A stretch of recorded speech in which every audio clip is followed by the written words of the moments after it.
All right, let's go ahead and get to the material. I can come back to the hint for what we need to do with buffering systems. All right, hydrogen bonds. Again, you did learn hydrogen bonding in GChem. You also talked about hydrogen bonding probably in organic. Hydrogen bonding can occur between the lone pairs, and what we don't articulate on this is we assume you can write Lewis structures and identify where lone pairs should exist between lone pairs on an oxygen, a nitrogen, or a fluorine in general chemistry, not in biochemistry, and then a hydrogen, so they only link to an oxygen or a nitrogen, or a fluorine for the true hydrogen bond. What we're going to be seeing is hydrogen bonding between oxygen and nitrogen quite often. And these are very, very important structures and justifications. Polarity, you should be able to identify if a molecule is polar or not. Okay, and so the nonpolar regions are all the hydrophobic, the carbon hydrogens. And so we have molecules that are very, very polar. We have molecules that are very nonpolar. And we have molecules that have both polarities as part of their structure, which then drives how they react in aqueous solutions. When we have those that have both hydrophobic and polar residues or portions of the molecule, they arrange themselves in aqueous solutions in certain ways.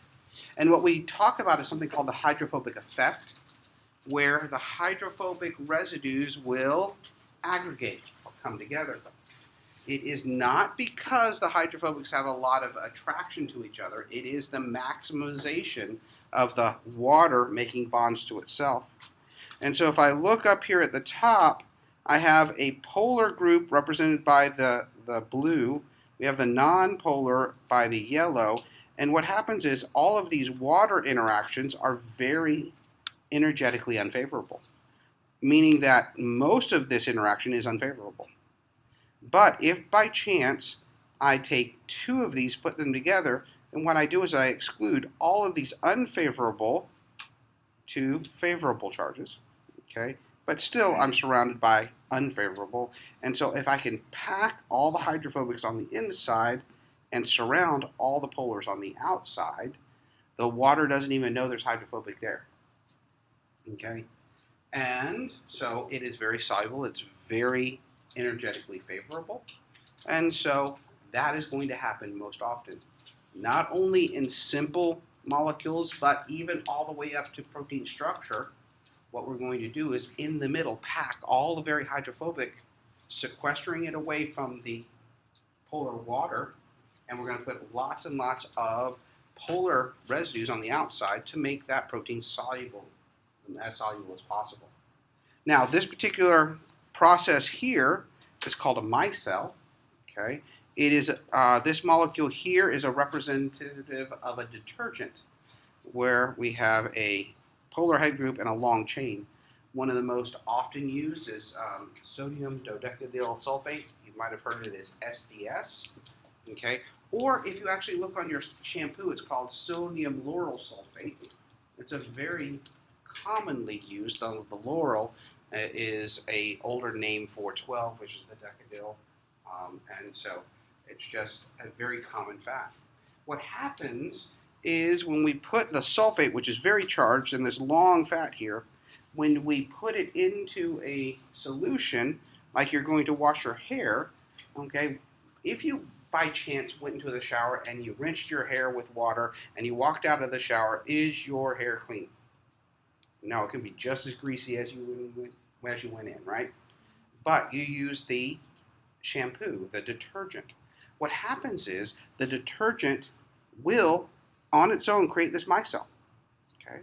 But what happens is the grease and the grime will be solubilized inside the middle of this off of your hair, now surrounded by polar groups. That happens when you rinse the water. It rinses away that polar outside sphere with all of the grease and grime on the inside. And that's how we separate that hydrophobic grease and grime away from your hair, and how we can wash your hair using a detergent. Now, when we think about interactions, we're going to think about two things coming together, okay? A reactant and a protein, or we call it a substrate that binds to the protein. What we don't really talk about, but I really need you to understand is this, that everything within the aqueous system is stabilized and surrounded by water. There is interactions, energetic interactions that have water surrounding it so it can float around. If by chance two things come together, a substrate and a protein, and they bind, what you have to do is shed the water that is surrounding whatever you have so those two interactions come together, or those two entities can come together. This will only happen if, and only if, the interactions between the two interacting parties are better than, or at least equal to, the water making interactions with them. So there has to be some sort of attraction between the two. If not, they will not interact. And so this is a driving force that we really never talk about, but is always happening. Okay? There's only a couple places where we talk about this interaction. That's maybe an ion coming to the membrane. The ion loves to be in the water. The membrane has a hydrophobic barrier, and when that hydrophobic barrier and that polar molecule meet, the shedding of the water and the interaction with the hydrophobic is not good energetically, and so there will not be interaction. That's the only time we really see it, but it's happening all the time. So I want you to understand that that is part of the process. Osmosis, when we do have a membrane that is semi-permeable, meaning things can come through, then we have a issue in terms of flow of water. Okay, and what this really comes down to are cells, and what really it comes down to is the concentration on both sides of that cell. What we tend to do biologically is this is a boiled down. We want the concentrations of ions or polar molecules to be relatively the same on both sides of that membrane. Okay? And what will happen is this, by chance, if you put in a cell that has lots and lots of concentration on the inside into a solution that has almost no concentration, okay? What happens is the cell tries to make the concentration on the inside and the concentration on the outside the same. Well, if the molecules are inside this membrane, they can't get out, but water can get in. So what's going to happen is water is going to come into the cell to try to reduce the concentration on the inside to make it the same on the outside. Okay? But there's a limit to how much water you can put inside a cell, right? Just like a balloon, there's a limit to how much air can go into it, and you can burst the cell. Consequently, if you put in a cell that has very few concentrated ions inside of it, and on the outside it is very concentrated, water will flow out to try to dilute the outside, try to concentrate the inside, and a cell can shrivel up. Either way, you're going to mess up the function of the cell. And so when we're reconstituting something inside a test tube to do tests, you got to make sure that the concentrations are similar to what you're studying. If not, your results could be a result of imbalance of your ion or the concentration of ions in the system, and has nothing to do with the function of what you're trying to look at. And so we have to watch out for osmotic pressures. Ooh, water, we say is neutral, correct? But water can dissociate into an acid, a proton, and a base, a hydroxide. All right, you've seen this before. I'm just going to point out a few things. Okay, here we have the concentration of water, and we can see the equilibrium of that, or we can describe that equilibrium mathematically. We put in the concentration of water. Now I have the concentration of proton, the concentration of hydroxide. I can determine that by using the ion product of water, and then if I know the dissociation constant, which is a very tiny number, okay, times 10 to the minus 16, we don't see numbers that small very often, we can get a mathematical calculation of 1 times 10 to the minus 14 molar squared, okay? Now, I'm going to make an assumption here. Why are these equal? I can say the concentration of proton and the concentration of hydroxide are equal to the concentration of hydroxide squared? Very simply, why in the world are those equal? So one's not hard. Because the concentration of hydroxide and hydrogen Are equal because when you break apart one water, you're going to get one of each. Okay, so that's mathematically why we can do that. We can then mathematically calculate the concentration of either the proton or the hydroxide as being 1 times 10 to the minus 7 molarity in what we consider neutral or pure water. Okay, we're chemists here, biologists, we're lazy. We don't like to write 1 times 10 to the minus 7 all the time. So what we do is we change that number to make it easy. What we do is we take the negative log of that number. The negative log of 1 times 10 to the minus 7 comes out to a numerical value of 7, which is easy. And so the concentrations can go between 1 times 10 to the minus 1 and 1 times 10 to the minus 14 molar in terms of hydrogens, but we use a pH scale between 0 and 14 to talk about the acidity or the basicity of a solution. 7 being neutral, and then as we get to higher numbers or bigger numbers, it is basic. And if we get to lower numbers, smaller numerical values, we become acidic. All right. So neutral, 7. What is the body's natural pH about? Is it higher or lower than 7? A little bit higher. We tend to have a buffering system that keeps our pH a little bit or slightly above 7. So in biological systems, 7.4-ish is about the normal pH in biological systems. And so that is the reference point by which we use for biological systems as being normal, and then we can be acidic and alkaline based or moving from that 7.4. And so we learned this scale in terms of when we learn it in GChem, we kind of it's a slight variation when we talk about biochemistry. Also, this is the pH scale or acidities based in water. You can have pHs in negatives and you can have pHs more than 15 in other solvent systems. We just don't use it very often. Simple definition in biochemistry that works for acids is an increase in proton concentration, a base increase in hydroxide concentration. Okay, so we're going to use as simple a definition for acids and bases as we can use, but what's important about biological systems is buffers. Okay, and that's what we're going to move towards. A buffer can be made when a weak acid or a weak base is dissolved in water. Okay. Now, what does weak mean? Because we have strong acids and we have weak acids.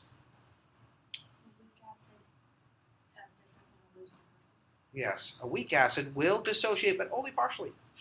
A strong acid, when dissolved in water, completely dissociates. Okay?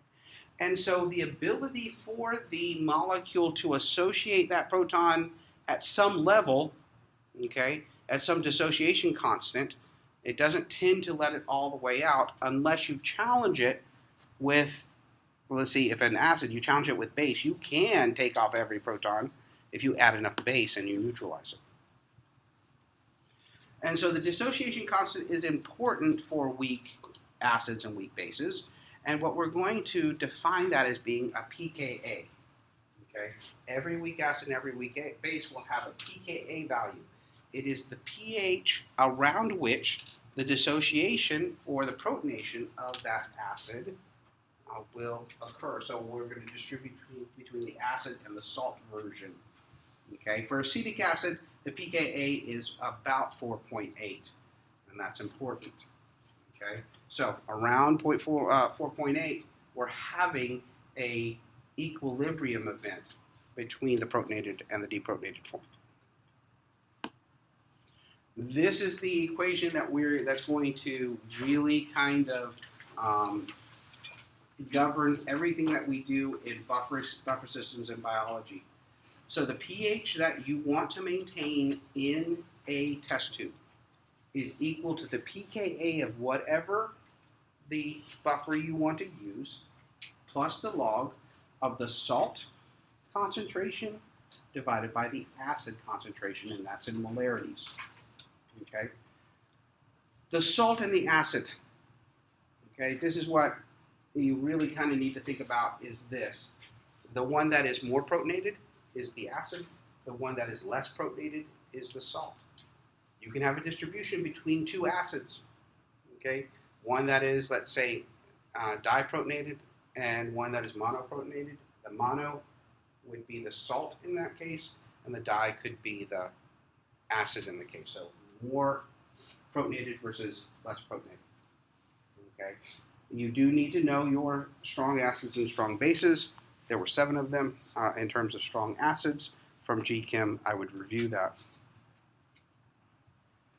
Okay. Now, what happens in this? What a buffer will do is resist the change of pH if a strong acid or strong base is added to the system. Okay? And so, if by chance I take water and I add a strong acid, acetic, let's say hydrochloric acid, immediately the pH changes, and it changes dramatically. Okay, it can go from 7 to 1 with a few drops. Okay, but if there is a base in there and I add a few drops of hydrochloric acid, what's going to happen is the hydrochloric acid, if I add that to the system, if I add acid to the system, the salt will react with it. Okay, it will take that proton. And then what will happen is it now is a weak acid, and most of the protons will be held on, and only a few will be let go based upon its dissociation constant. So the pH value doesn't change very much because that salt will come and suck up most of the protons, and I'll create more acid in the mix. Okay, it changes the pH very, very slightly. Again, consequently, if I add a base into the system, it will react with the acid. Okay, and so the base will react with the acid. It'll become water. It'll neutralize. Most of the hydroxide is neutralized, so very little change in the pH as long as there is acid in the system and as long as there is salt in the system. I can resist additions of small amounts of acid and small amounts of base. If I add way too much acid, I'll react all the salt away. It's not a buffer anymore. If I react lots of hydroxide, there will be no more acid left, and I have no buffering system. Okay? Now, based upon that equation, I would assume that you could do this calculation, right? So it is the pH is equal to the pKa plus the log of the what? What's on top? Salt and the acid. Okay, so what am I given here? I'm given a pKa 4.76 plus the log of the, in this case, salt, 0.3 molar. That's the concentration of the salt. And the concentration of the acid is this. Okay? Mathematically, you should be able to calculate that. That's no problem. Okay. Here's a intellectual thinking question. What is the molarity of this buffering system?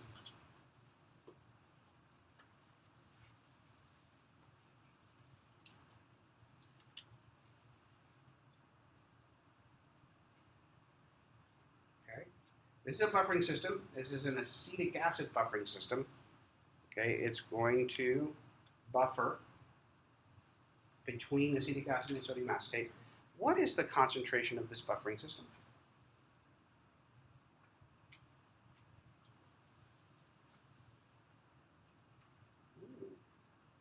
The total concentration of the buffering system is the sum of how much acid and how much base it is. So I would describe this acetic acid buffering system as a, in this case, 0.8 molar system. And then whatever the mathematical calculation for the pH is, it would be a X. Let's say I didn't do the calculation, but let's say it's a pH 5 acetic buffering system at 0.8 molar. Okay, and because we describe it as how much molar weak acid is there, it can be distributed between the two entities, and the change or addition of acid or base will change that distribution, but it will never change how much acetic acid is or the sum of the two. It will always come up to 0.8 molar, even if I make it all acid or all salt, it will always be 0.8 molar. That's an important part. I could do it backwards, and you can calculate the pH given the solutions. You can calculate the pKa. These are just plug and chug. You should be able to plug and chug into the Henderson-Hasselbalch equation. Okay. What I want to do, though, is describe why the Henderson-Hasselbalch equation is important. Okay, and where buffering occurs. Buffering occurs because you have a certain amount of salt and a certain amount of acid. The salt can react with acid coming in, and the acid can react with base coming in. Now, a buffer is best when I have lots of acid and I have lots of salt. Okay. So the best place that the buffer can buffer at is when I have as much salt and as much acid as I can have, and that would be when they are equal. So let's say if I had a 0.8 molar solution, okay, if I had 0.4 of it in salt and 0.4 of it in acid, I could protect as equally good against acid addition and against base addition. Okay, so what happens if I do acid equals base? Then it becomes log of 1, and the log of 1 is 0. And so the best possible buffer system that you can have is when the pH is equal to the pKa. At that point in time, you have as much acid and as much salt as possible, and I can buffer against both additions. Okay.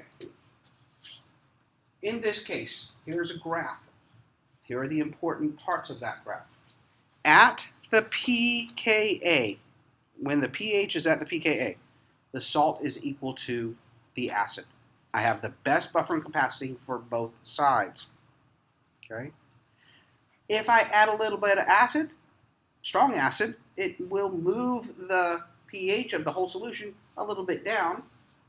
But the addition of, let's say, equivalents, okay, in this case, a tenth of equivalent, a 20th of equivalent, 30th of equivalent, 40% of equivalent, okay, I can add a whole bunch of acid or base.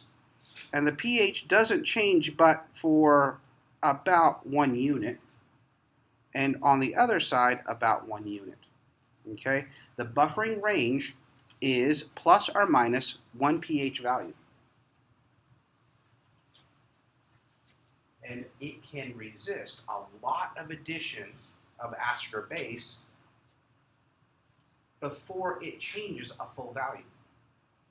Once you get to about a pH unit above or below, an addition of any little bit more acid or any little bit more base, what happens to the pH value? It skyrockets either way. What you've done at about a pH value of 1 far enough from that pKa is you've used up either all the acid or all the salt.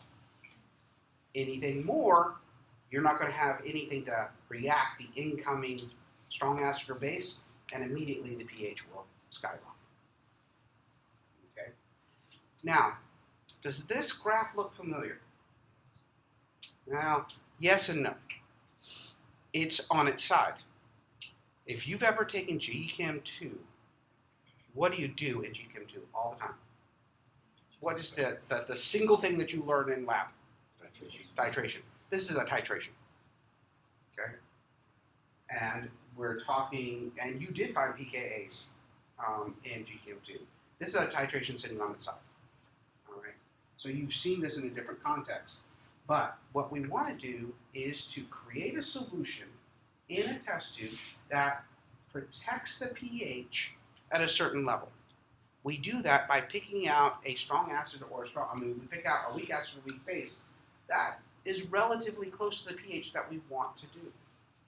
Now let's say if I make in this case, an acetic acid solution, and let's say it is at 5.5 pH. Okay?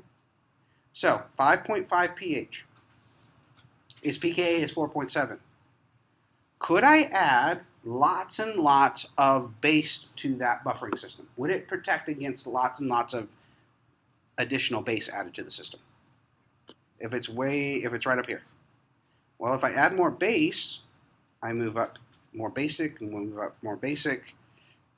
It doesn't have much capacity to add base to it. Okay? Could I add acid to it? Oh, sure. If I add acid to it, I get a little bit more acidic. I get a little bit more acidic, a little bit more acidic. I could add a ton of acid if I started off with acetic acid at pH of 5, because I have lots and lots of salt. If you actually do the mathematics, the salt concentration would be huge, and the acid concentration would be tiny at pH of 5.5. So I could add lots and lots of acid to that, challenges, but not a lot of base. If I was on this side, I could conceivably add tons of base to that system and really not change the pH a lot. But at this point in time, there would be almost no salt in the distribution to add acid to it. If I'm right here, I can buffer against both. So being closer to the pKa value, the pH, is the best for the buffer. Okay? Now, I might want to buffer at lots and lots of different pHs, so I have lots and lots of different molecules that I can use, and they will all buffer at different pH values.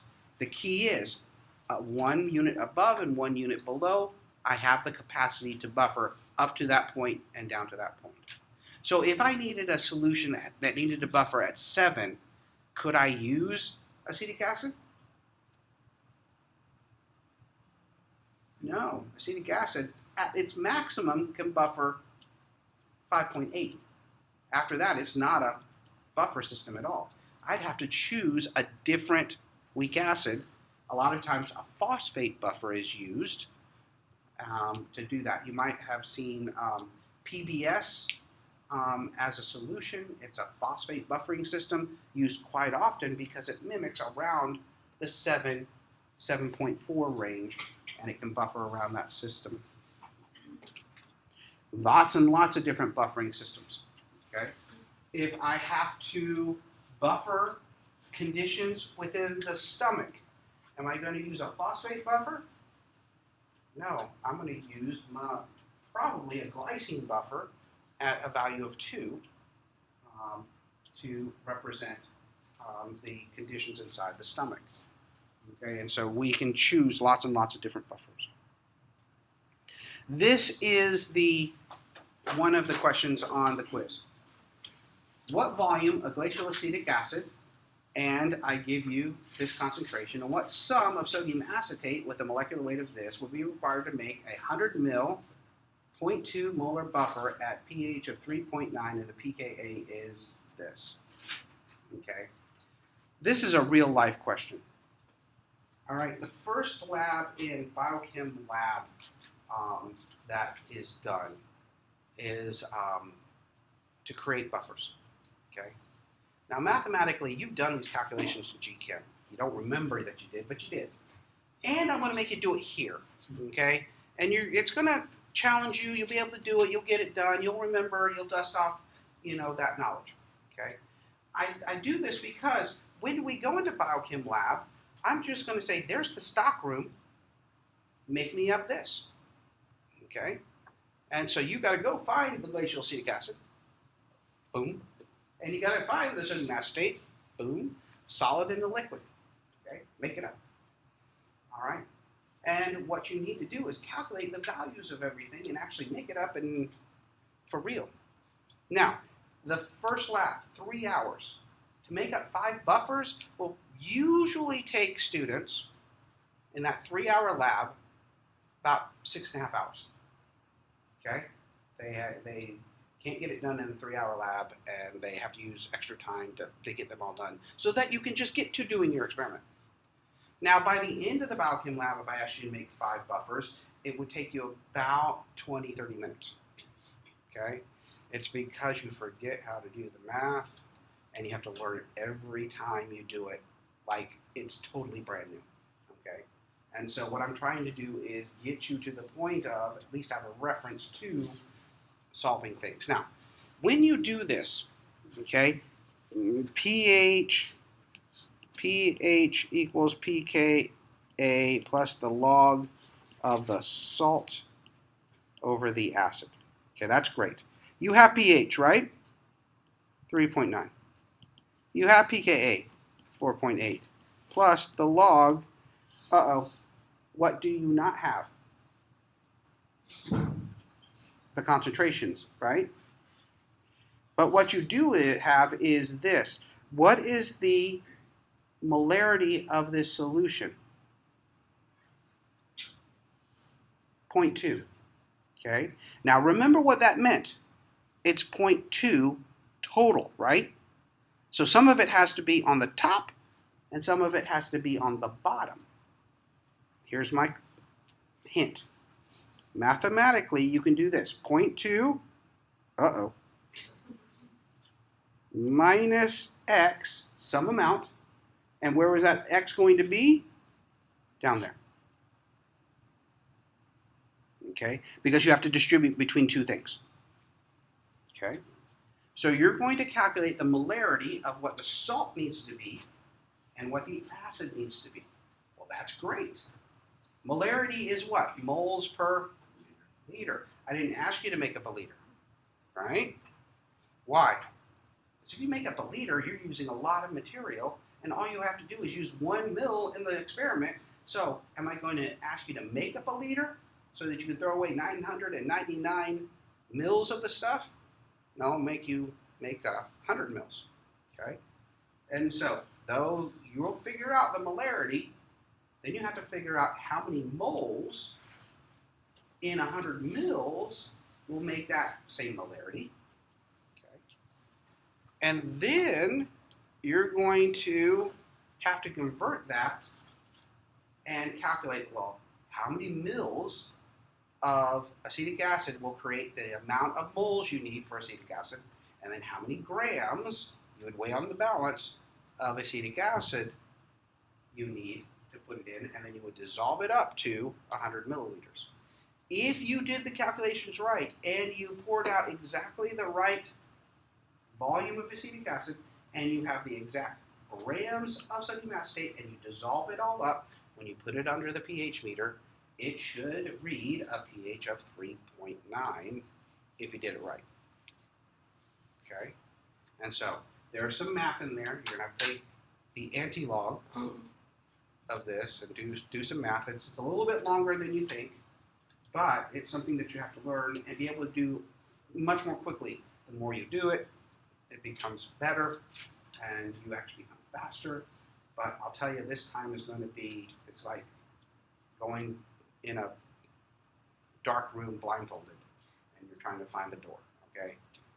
But you've done this before. You can do it again.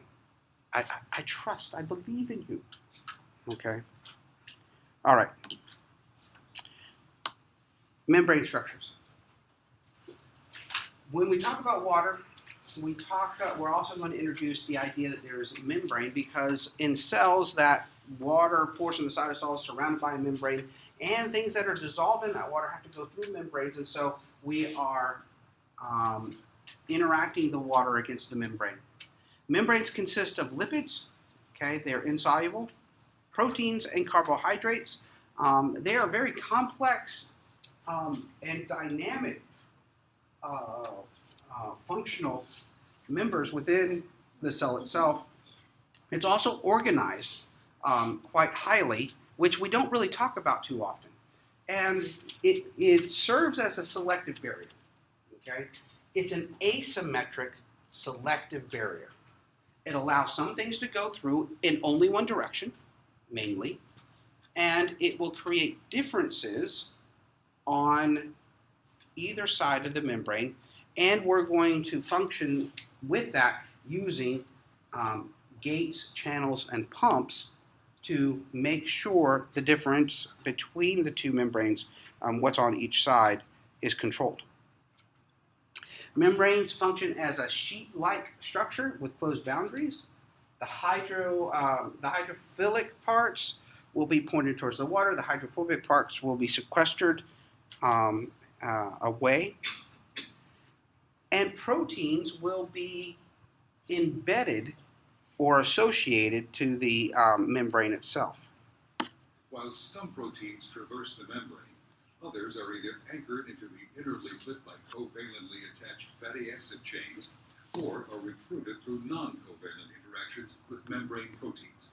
The membrane-bound protein complexes are critical for the transmission of signals across the plasma membrane. So we've got proteins that are embedded that sometimes go all the way through. This is important because that protein then can allow things to go through it and go from one side to the other. Other proteins are associated to the surface to allow function to occur. And the proteins have lots and lots of names: pumps, channels, receptors, energy transducers, enzymes. They're all there on the membranes. And each membrane, whether it's the plasma membrane or the chloroplast membrane or the mitochondrial membrane, all have different distributions of the types of proteins that are associated. Okay? They are also asymmetric, meaning that if a protein is embedded, it is exclusively embedded either pointing out or pointing in.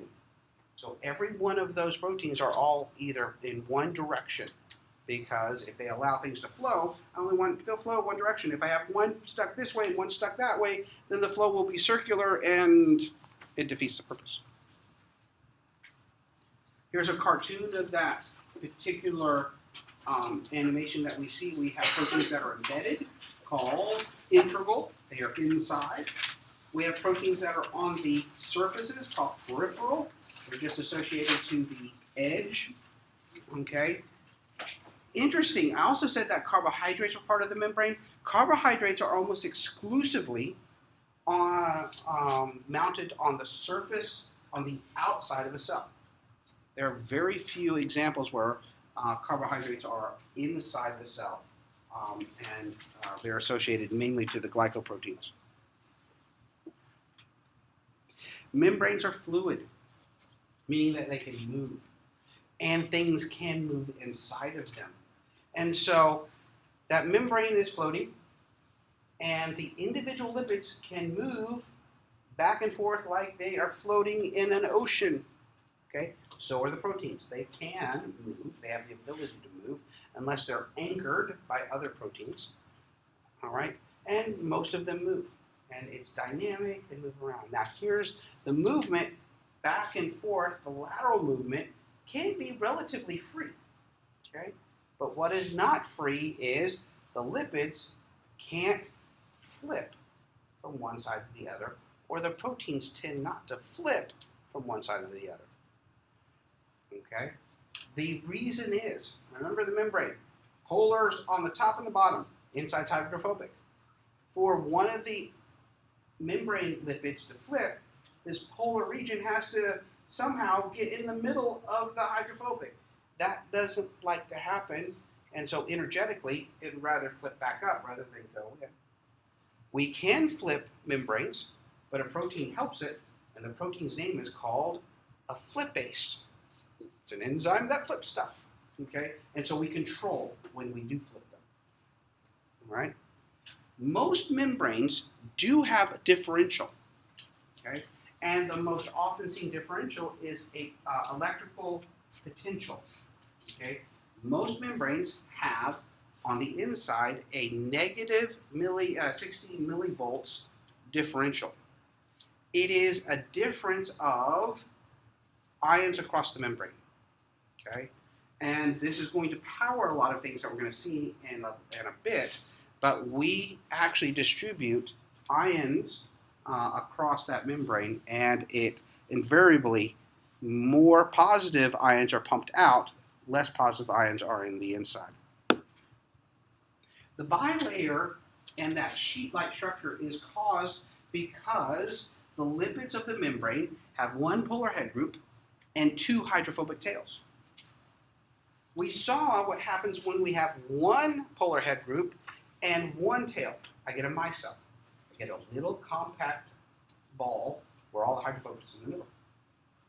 The problem with the two hydrophobic tails, it physically can't create a ball. What would happen is it would open up and water gets in there and I just can't make a nice seal. So the best thing I can do is get all of the hydrophobics lined up in a straight line and the polars on the top. But the problem is I'd have a bottom layer that's all hydrophobic. That's not good. What I do is on the bottom I get all polar molecules with the tails sticking up, all polar molecules with the tails sticking down, and the interface between the two are hydrophobics. And so the inside is a core of hydrophobic with polar on the top, polar on the bottom. That's why we get this sheet-like structure. Okay? And so a micelle with just single hydrophobic tails, and then this sheet-like structure, this sheet-like structure that has, this would be a really bad interaction if water got up here, water down here, that's a good interaction, and water can be on both sides without the water touching the hydrophobics, that's great. Here is a very, very tiny little cell, okay, and so we've got a little portion inside that has water and a little portion on the outside that has water, okay. In this case, this small thing right here is called a liposome. We can actually make these in labs. We take a little bit of fat, a little bit of water, mix it up really, really well, and we can make little liposomes, which can trap little things on the inside in this portion here in the solution, and we can actually use them. Micelle formation. Ooh. Oh, come on. I thought I had a video. There it is. Oh, it's moving a little bit. It's wiggling. You can see where the bad interactions are. As I bring two together, I exclude water and have the hydrophobics now interacting. I have overall made better interactions, but if I exclude water as much as possible, I get the little micelle. Ta-da! And that is a single sphere, single circle, but it actually is a spherical. That's kind of hard to show even in animations.